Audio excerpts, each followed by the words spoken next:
Hey everybody, welcome back. We are on another, I think this is number 5, if I'm not right, or number 6, special segment and episodes and mini-series on the Wisdom Circle, Manifesto, Women of Legacy. I have such a vibration goddess here with me, such a vibe here with me. She's one of the beautiful women that are sitting on table number 3 at the Women's Diversity Summit. At the end of this month, she is bringing in a story. She is bringing in a part of this whole wisdom of womanhood in the different ways it shows up, in the way that we see it and present it, and the ways that we may not see it and we overlook, and that's not represented. We bring insight into every aspect of womanhood, every aspect of diversity, and it's such a pleasure to be introducing you Sophia 𝙒 𝙾𝙗. She's such a goddess. She's an embodiment queen. She is sensual sexuality. She is flow, the rebel, the sacred rebel. Am I getting that right? Or the rebel queen? If I'm getting it wrong, shoot me. What is it? No, the rebel queen.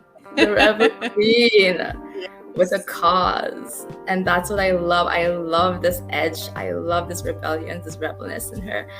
So guys, we have such a beautiful woman. We are gonna let Sophia introduce herself, and you're just gonna tap into this feminine vibe. Sophia? Wow, what an introduction. Thank you so much, Ella. Yeah. So where shall I begin? Yeah, I feel like the Rebel Queen is a good place to begin, because for me, how I came to this work of feminine embodiment and leadership was through a life experience of always feeling like an outsider. So even though I may have looked, like a normal person living a normal life, on the inside, I never felt like I belonged. And I tried so hard. So I spent a lot of my life living as this kind of good girl archetype, defining myself by how other people perceived me. So of what value I was to them was what value I took for myself. And I think a lot of women can relate to this experience of being defined by how you appear in other people's eyes.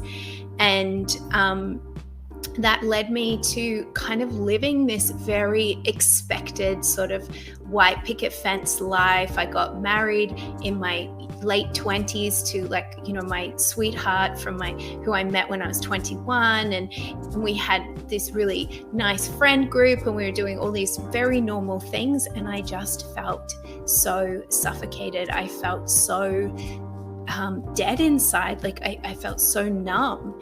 And in the end, what happened was, because I didn't have the self-awareness or the skills to really boldly own my authentic self, my truth, or even to know what that truth was, I ended up having a string of affairs and imploding my marriage, and imploding my reputation, and imploding this vision that everybody had of me. And I kind of ended up back at this square one space, like ground zero. Everything's a mess. Everything's destroyed. Who on earth am I? And so the journey that I went on from there was that self-discovery, which led me into feminine embodiment, which led me into feminine leadership, which led me into doing this work today, because I feel like so many women are trapped inside of this good girl, this societally designed idea of who they're meant to be. And I want every woman to feel like they can be the truth of themselves, that it doesn't matter what they look like, it doesn't matter where they come from, that they can live a powerful life that is representative of the truth of their soul. And so that's why I do the work that I do today. Oh my gosh, I love that. I felt it like tingling through my body, and it was electric, and I knew this interview was going to be electric. And it's just unfathomable how much we are, as women in general, or we can do it to ourselves, feel so self-repressed into certain standards and certain ways of being. And thank you so much for opening up and sharing that depth of your story and going into it in that way, where you really and it's so true. Many of us women, we are engaged in situations and relationships and jobs and environments that we are not even resonant with. We're not even at vibrational frequency with, but we should do it. It's what we're expected, what people want. And even what's worse is sometimes we internalize that dialogue so much that when even no one's there, we're telling ourselves we should be doing this. And thank you for speaking into the concept of like that outburst and that seeking of expression, and like going into like different, like you said in your cases, having different affairs or having different situations, which were expressions of yourself, birthing out of yourself, trying to break free from the hinges. And many times there's a lot of shame and guilt with women when they even have the thought or the internalized desire or just a picture or a dream. That even is. But the bravery of you saying like, no, I can't take these shackles anymore. I can't take this repression, and I'm breaking through from it. It's so powerful. If you don't mind, I want to go a little bit deeper into it. What was that experience when you were going through that actual time in your life? Yeah, it was very scary because I had a lot of judgment up until that point around people who would do things like that. I was one of those, I would never do that. So I had a lot of judgment around others and a lot of judgment around myself. I was a perfectionist. I held myself to a very high standard. So the box that I was living inside was, yes, a box that was societally constructed, but I also was adding to that. I was choosing unconsciously, subconsciously, sometimes consciously, to stay inside of that box because I was so afraid of what was on the other side of that and who I would be. And I didn't believe that I had power or agency of my own. So I stayed inside of something that I knew was too small for me for a really long time.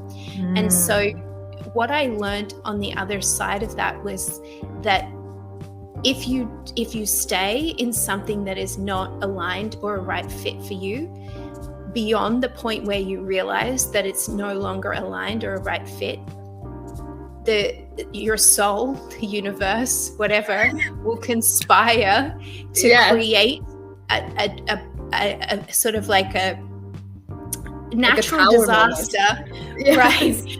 A catalyst to smash you out of it. And that's what happened. And when you wait for that, there's so many consequences because, like the consequences for my ex-husband, right? The pain that he suffered, the consequences for me and the friendships that I lost, or the extreme amount of damage that did that I then needed to repair, right? Even to forgive myself, which was all part of my journey, and I don't regret. But I think that it's like if you wait for the explosion, then the cleanup is going to be much bigger. And this is why now I really love to work with women to help them get to know what their desires are, get to know what they want, get to know who they are, so that they can make conscious choices, right? So that they can create more grace in the way that they release themselves from these old narratives, old programs, and that then it's just a much more nourishing experience overall. But if you are someone who has been through the explosion, okay, like that was your experience, that's what happened, and then it's just about like, what do you do to come back to self-love, to forgive yourself, to heal through that process, so that doesn't have to be the way you do it every time. Definitely. And I want to bring a caveat to that because everybody knows like me and caveats are like best friends right now with these interviews.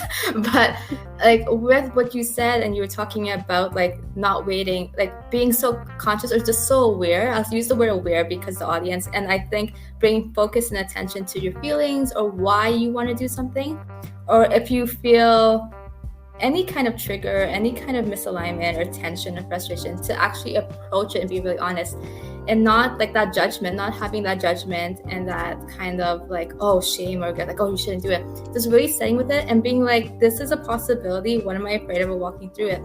But essentially that process and that concept, it's really part of us witnessing what may be like, the more we ignore parts of ourselves and ignore those desires or those wants, like you said, there's a catastrophic, like really big breaking point.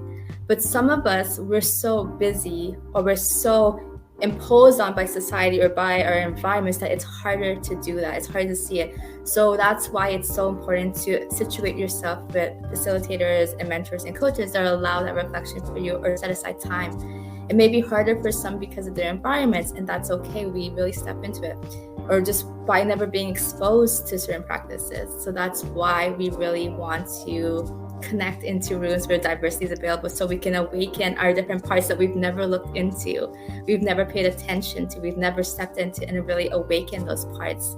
So have a collective awakening of all these aspects, and then really serve ourselves in that way. So I wanted to bring that back to that concept, to say that, that it's so important that we bring that awareness to what our feelings are, and the diversity, and then the situation, and anything that kind of makes us feel something is really tapping into that feeling space.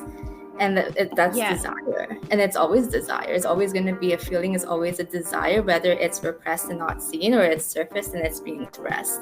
It's all along the same line. It's just what polarity are we approaching it and seeing it in. I love it. Yeah, I love that.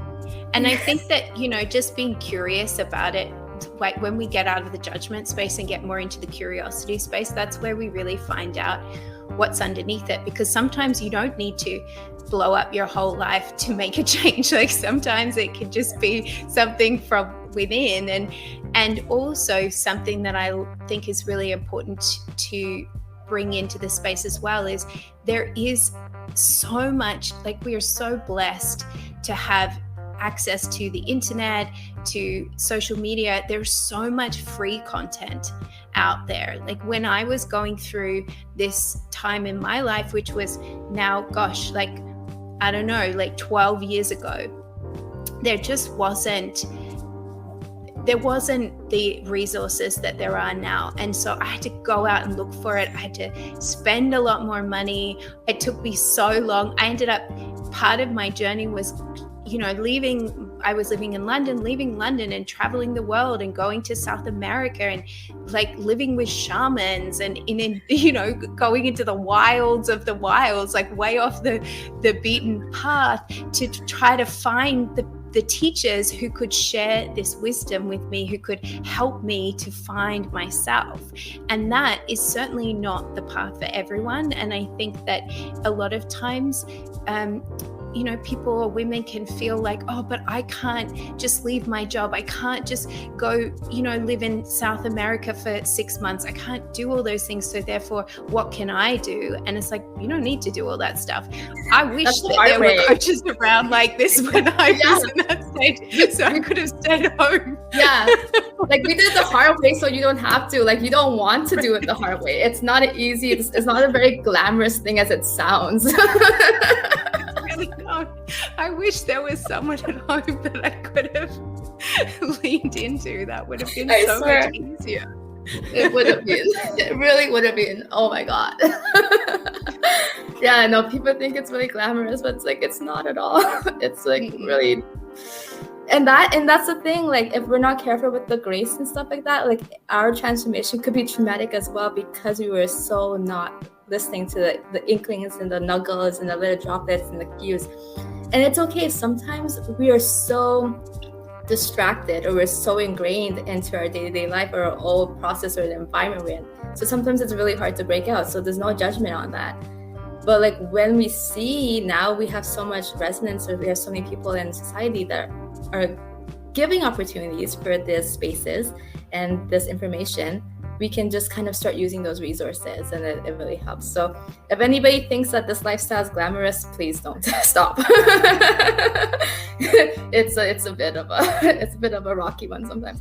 Okay, so we are going to tap in. We have a next bit.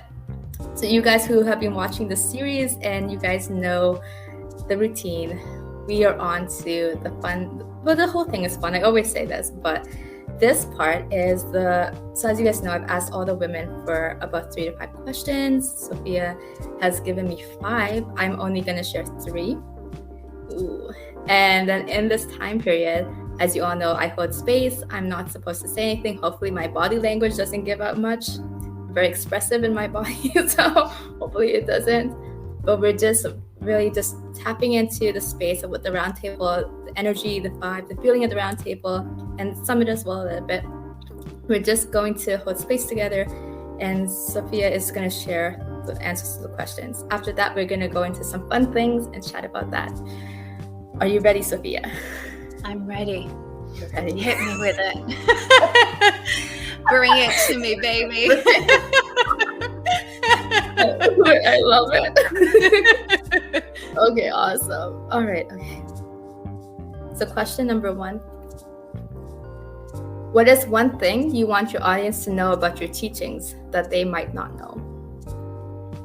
Okay, so what I would love you to know about my teachings that you might not know. So my teachings are all around feminine energy, feminine embodiment, and feminine leadership. And something that I want you to know, which I think is a common misconception that women have, is that feminine leadership is not only for if you're a coach, right? It's not only if you work for yourself. It's not only if you're sitting at home, and you have an online business. You can bring your feminine energy, your feminine power, your feminine embodiment into any environment. In fact, feminine leadership is so needed in these patriarchal, typically masculine environments. And when women really embody that, and it's not about how you look, it's not about, if I'm feminine, I have to wear a floaty dress. You can wear whatever you want. It's about the energy having sort of embodying like more of an open, receptive, and a softer energy. And soft does not mean weak. So when women do this, when they embody this, even in these masculine environments, what they find is that the men, their co-workers, their colleagues, their bosses, their clients, it's like they start to lean in more, they listen more. These women are finding that they're getting more respect, and they're creating more collaboration in the environment. And I think that both men and women are craving more of this energy to balance out what is a lot of toxic masculine energy in the environment. So yeah, that's what I want you to know. Okay. So how would you say the industry supports diversity among women? Well, I think that coaching is amazing for diversity, because in the coaching world, what gives you kind of like the platform or the credence to do the work that you do is your life experience.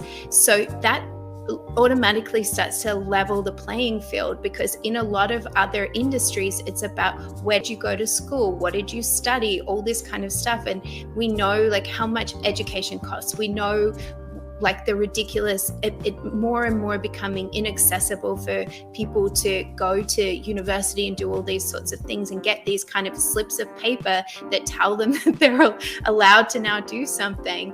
And actually, I feel like in the coaching industry, what's really supported is the school of life. And so regardless of who you are, if you've been through something, if you've had a struggle, if you've learned something, if you've grown in some way, if you've been able to kind of elevate yourself through what you've learned, then you now have something to teach to others.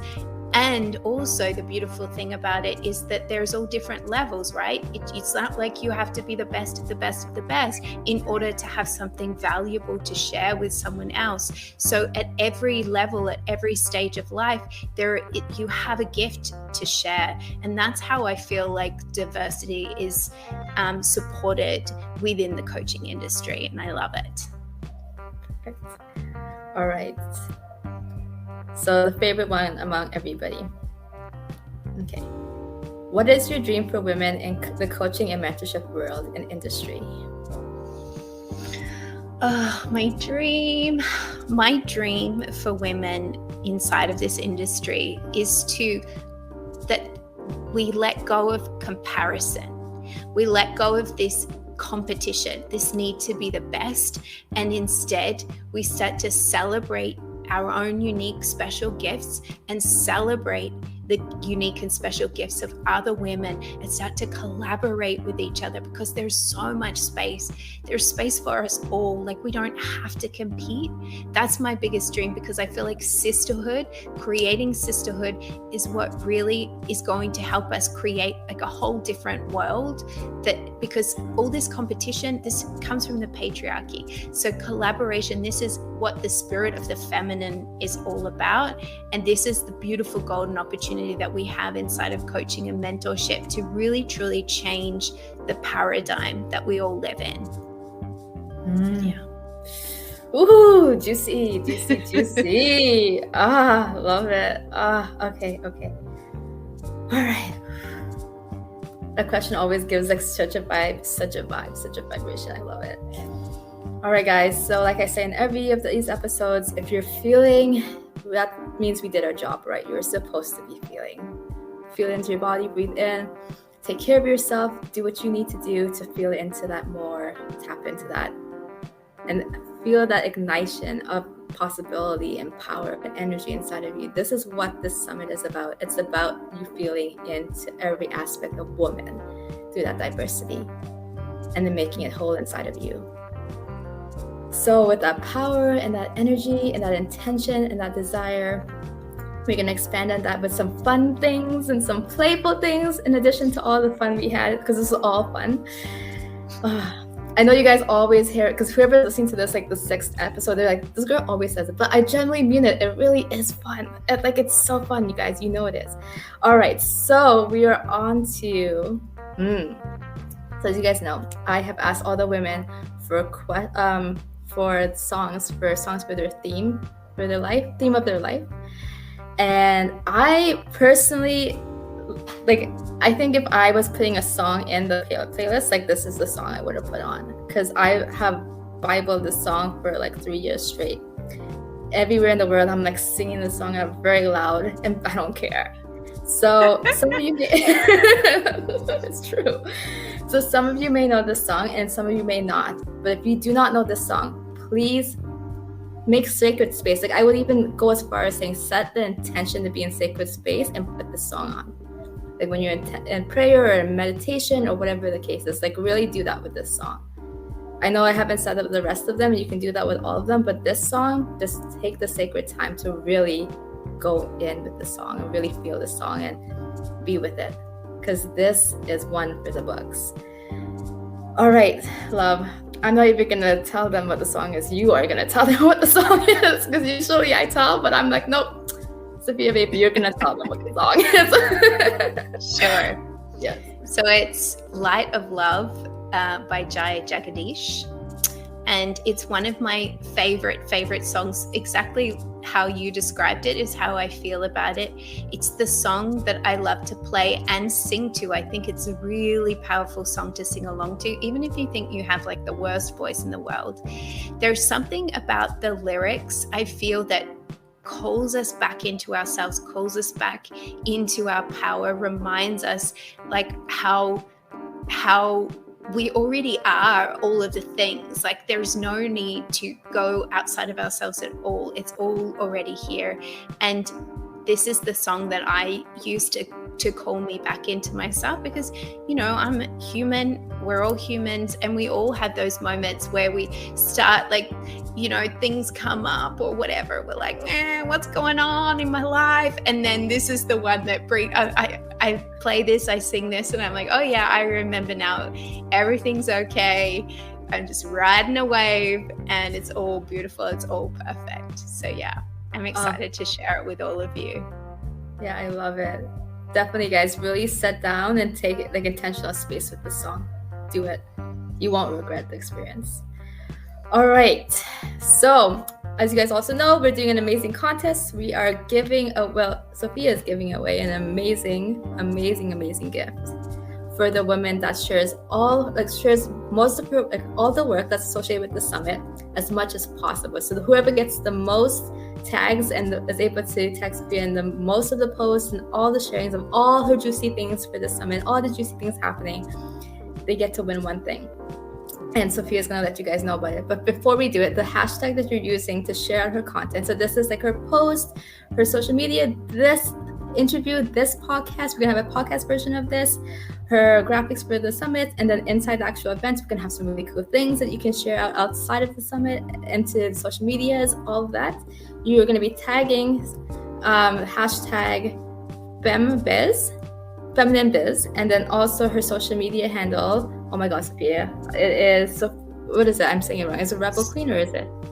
No, it's Sophia_Lee_page. Yeah. Yes, exactly. So it's Sophia_Lee_page. Sorry, I'm so bad at this. I knew it was Sophia, but I wasn't sure if you had I didn't know if you had a business one on top of it, because sometimes we have personal ones and we engage in that. Yeah. Okay, so make sure you tag Sophia_Lee_page.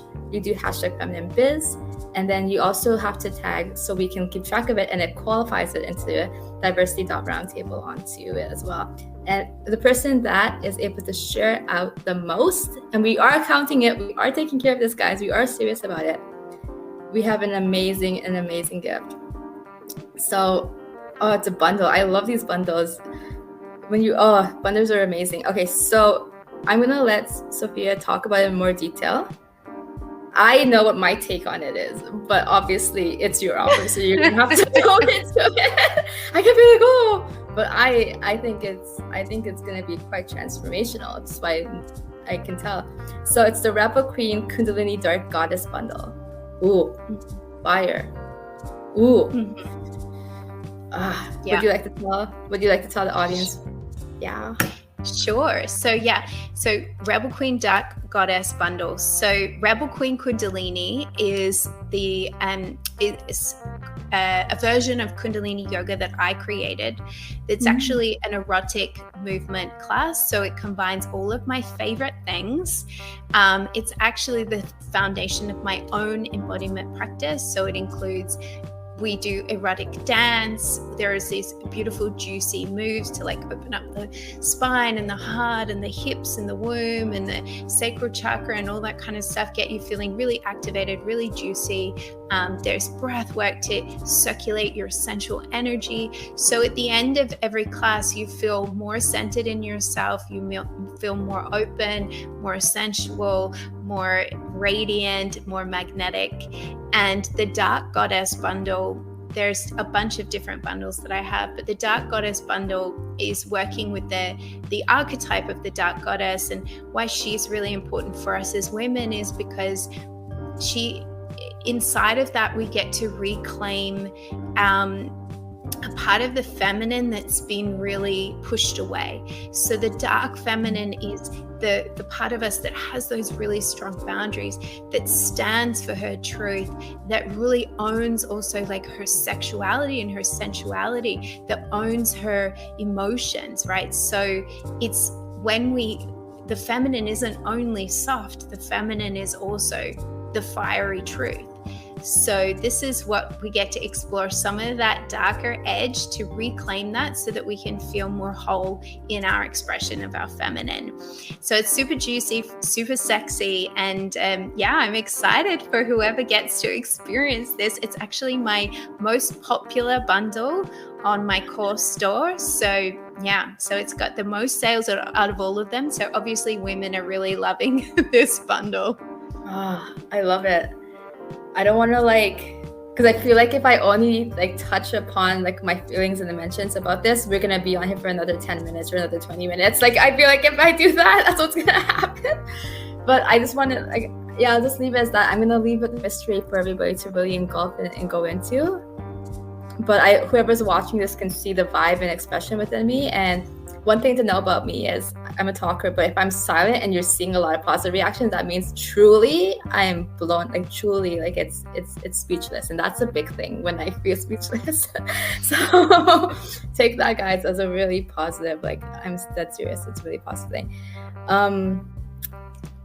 What I will say to it though is that this bundle is probably going to be one of the most profound experiences you have if you have not even touched into it. And even if you have touched into it, because you're combining some elements here that is very, very powerful. And that archetype itself, I feel like every woman, even if you don't win this package, I would encourage you to go tap into it in Sophia's cart, because that's archetype, especially with this topic we're talking about and this concept, it goes hand in hand. So I would highly encourage you guys, and that I'm saying with like not even a blink of an eye, that you should probably go into her cart and get this. So all right guys, so you're welcome. But I'm serious. So I will leave it to that. Before we head off and we go, please, if I missed any of the locations where they can find you, how can they find you, tap into you, all that stuff, anything else that they need to know about your juicy world? Yeah, so the best place you can go to is my website. There's absolutely everything on there. There's links to all of my social media, my free Facebook group, my YouTube channel, the podcast that I've appeared on. There, like all the courses that I have that you can dip your toe in and dive right into. So that is sophialepage.com. And from there, there's so much to explore. And if you do follow me on Instagram, then please send me a message and let me know that you followed me and that you listened to this and what you loved about it, or what your takeaways were, or what you're excited about for the roundtable. I'd love to hear from you. Thank you. Amazing. So before we do officially close off, what is one thing that's very exciting that you're excited about for the summit, the roundtable?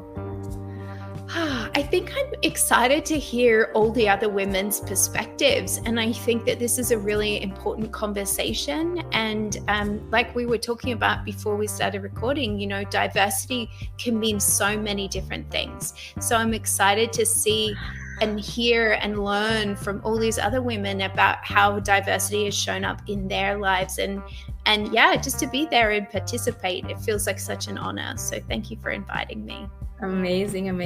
All right, guys, for those of you who are listening on the podcast, thank you so much for listening. Make sure you come and check us out on Facebook and Instagram, and you see us on YouTube so you can see these lovely faces to the voice.